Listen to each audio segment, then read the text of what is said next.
Hello and welcome to another update. In this one, I'll be covering the whole front line, starting out in the Donetsk front. So we see here the Russian forces in the southern part of the Donetsk front are attacking the direction of Marinka, as well as to the north of the city, and to the south in the direction of Pobieda. Whereas always, they are fighting in these two flanks to envelop the city from two directions. Then to the northern part of the front line, we see the Russian forces attacking in the direction of Nevelske, as well as Pervomaiske, as the Russian forces are attacking through the center of Pervomaiske and the northern part of the city. Then to the north of that, in the direction of Avdiivka, the Russian forces are attacking in the direction of Sieverne, as well as from Upytne towards Avdiivka, and in the northern side at the direction of Kamyanka, and in the outskirts of the village of Krasnohorivka. So the Russian forces are here trying to gain control over the northern and eastern part of the city, while advancing in the southern part. Then we move on to the Bakhmut front, where here the Russian forces are attacking on the whole front line, as always. And the Russian forces have managed to significantly advance in the north of the city, both in the direction of Selesnyansk, as they've managed to capture this part here, this forest patch to the west of the city. And if we look at the recap, we can see exactly how much they managed to capture. So in the direction of Selesnyansk, they actually managed to capture this part to the south of the village. And to the northeast of Orehovo-Vasilivka, you see here that the Russian forces also managed to advance further within the E40 highway, as well as southwestwards in the direction of these highlands, as well as forest patches to the northeast of the village of Orehovo-Vasilivka, and they've also managed to capture half of the village. This was first reported by Rybar, after which it was confirmed by Syriac maps, and even Deep State map is showing this as contested. All this advance here was shown by Deep State map. A new update just came out from Syriac maps, and the front line now looks like this, where the Russian forces have advanced a bit further by the E40 highway, taking control over both the northwestern part of Selesnyansk and the northeastern part of Orehovo-Vasilivka, as well as advancing within the E40 highway. And they've managed to capture this whole part between Dubovo-Vasilivka as well as Orehovo-Vasilivka. And according to the Ukrainian Ministry of Defense, the Russian forces are also attacking in the direction of Minkivka, which may be this advance to the northeast of Orehovo-Vasilivka, and in the direction of Prihorivka. So the Russian forces may be expanding their zone of control southwestwards, as they try to gain control over all of the villages to the east of the canal, which will allow the Russian forces to have a strong flank for once they close this cauldron down between Bakhmut and Chasiv Yar, including Ivanivsk. So they could be aiming for one of three things. The first one is a close encirclement. Second one is a wider encirclement, including Ivanivsk, by taking everything east of the canal. And the third one is actually one where they look for crossings here to the north and go around the canal and include Chasiv Yar. However, according to the latest report by Azom, which is a war correspondent who has close ties with Wagner, he says that according to the Wagnerians, the Ukrainian forces are concentrating a force of up to 10 brigades to conduct a large-scale counteroffensive in this Bakhmut area. So they are expecting the Ukrainians to attack in one of these two flanks, either the northern side or the southern side, in which they will try to essentially cut off and encircle the Wagnerians attacking on the front line and completely free up Bakhmut from one of the two sides, which will essentially collapse the second side, because without this first side, then the second side will be very vulnerable. So that is what they're expecting. So they are requesting more ammunition and more support from Russian troops. And at the same time, we have seen reports of the Wagnerians attacking the Azom steel plant here in Bakhmut, where they are attacking and entering the steel plant and are now fighting down to 350 meters underground in the tunnels underneath the steel plant. So essentially there's a storming of the steel plant, which is very interesting because what made the Mariupol siege take so long was because the Ukrainians went within this sort of the steel plant and went down into the tunnels and were essentially hiding there, while the Russian forces were refusing to go down and fight them within the close quarters.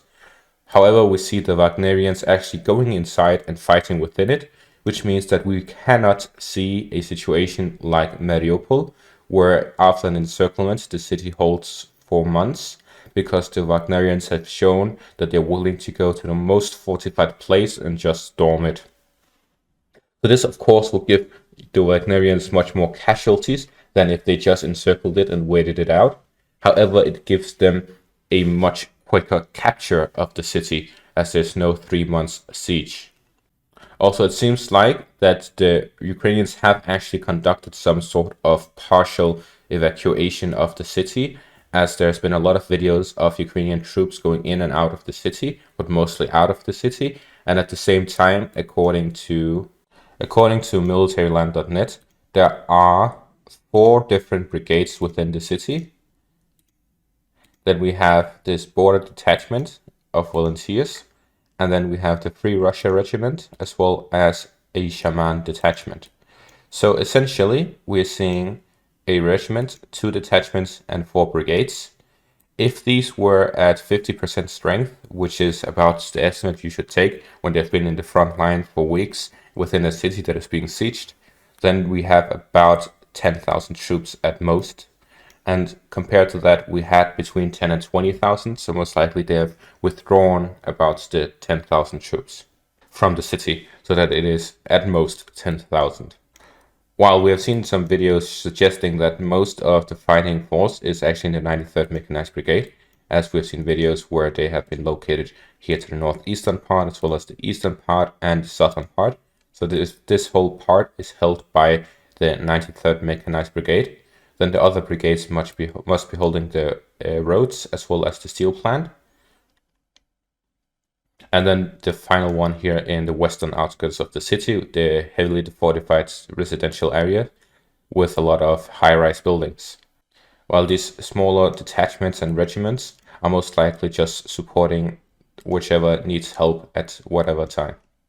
Now, if we move back to this part of the front line, we see that the Russian forces also managed to advance here to the south of the city, while the infiltration to the east across the river line had been pushed back by the Ukrainian forces, so the Russian forces no longer have a presence in the eastern part of the western bank of the city. And then to the southwest of the city, fighting continues in the direction of Ivanivske, as they usually do, as the Russian forces are trying to advance within the residential area to the southwest of the city, as well as to the south of Ivanivske. Now, if we look at Deep State Map's topographic map, we can see here what the Russian plan is actually right now. They are advancing northwards in the direction of the E40 highway, which they are moving northwards towards the canal, as well as taking the villages to the south of it.